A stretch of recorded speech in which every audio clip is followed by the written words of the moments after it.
है अगर गुरुवर का सानिध्य पाना तो विद्यासागर.गुरु पर जरूर आना। नमस्तेभ्यः। ओम नमस्तेभ्यः। अहिंसा परमो धर्म की। आचार्य गुरुवर श्री कुंड कुंड भगवान की। आचार्य गुरुवर श्री ज्ञान सागर मुनि महाराज की। आचार्य गुरुवर श्री विद्यासागर जी महामुनि राज की।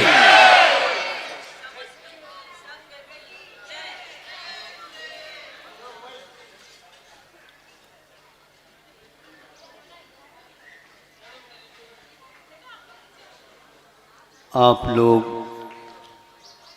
इस बात को समझते हैं कि यदि मान लीजिए भूल से किसी ने विषाक्त पदार्थ का सेवन कर दिया, आपको ज्ञात हो गया ये आपने जो खा लिया उसमें विष था।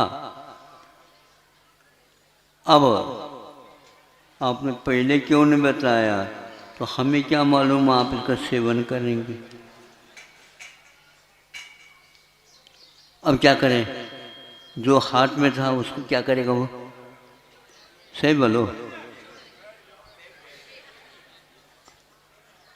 मैं मन से, वचन से, काय से, कृत से, अनुमोदन से, इत्यादि से इसको छोड़ रहा हूँ, ऐसा कहेगा। अरे फिर नहीं समझे, इसके लिए मुहूर्त युद्ध की कोई आवश्यकता नहीं होती। तो ये अब मान लो मुख में कुछ खाया, वो क्या करेगा, थूक देगा क्या नहीं। अब ले लिया तो ले गोटा ले, नहीं वो लिया, फिर इसके उपरांत बनती कोशिश मुंह में उंगली डाल देगा और वह जैसे पेट निकालते हैं ना वो कर लिया।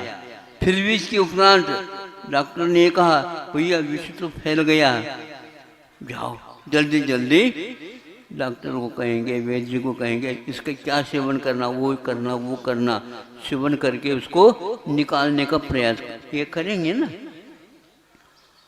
अब जब अज्ञान दशा में इस प्रकार यदि इस प्रकार अभक्ष का इत्यादि का सेवन हो जाता है, ज्ञान होते ही बिना कहे आप छोड़ देते हैं, तो यहाँ पर अज्ञान दशा में कुछ ऐसी चीज़ें आ गई हैं, उसको छुड़वाने के लिए आपको ज़्यादा आयाम नहीं करना चाहिए।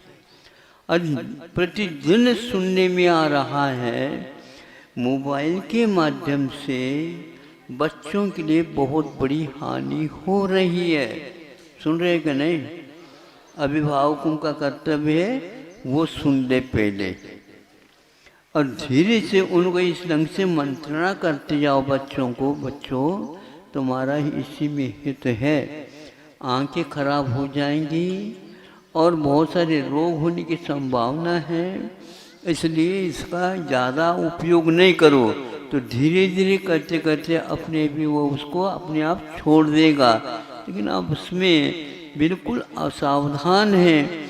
हम बच्चों को पालनहारा है कि नाशनहारा है पता नहीं।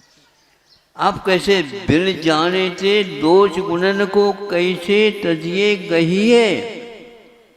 प्रतिदिन ये पंक्ति पढ़ी जाती है। जब तक हम दोष को दोष नहीं समझेंगे और दोष समझने के उपरांत भी ज़्यादा आपको कहने की क्या आवश्यकता पड़ती है, किंतु बार बार कहने के बाद भी आप लोगों में अभी तक मात्रा घटी नहीं, सुनते और आप लोग ऐसे। राजस्थान में एक कहावत है, ठिठोरे के कबूतर, नहीं समझे?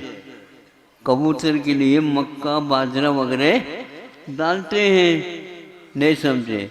अब वो डालने वाला व्यक्ति बैठा रहता है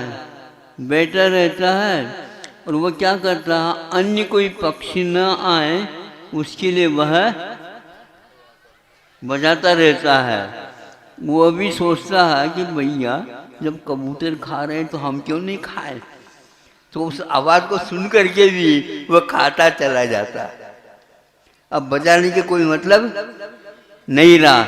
इसको उल्टे ठिठोरे कबूतर के लिए आवाज़ की कोई अब प्रभाव नहीं पड़ रहा। ऐसा लग रहा है हमारे प्रवचनों का भी कोई प्रभाव छुट्टो गया? आप भी?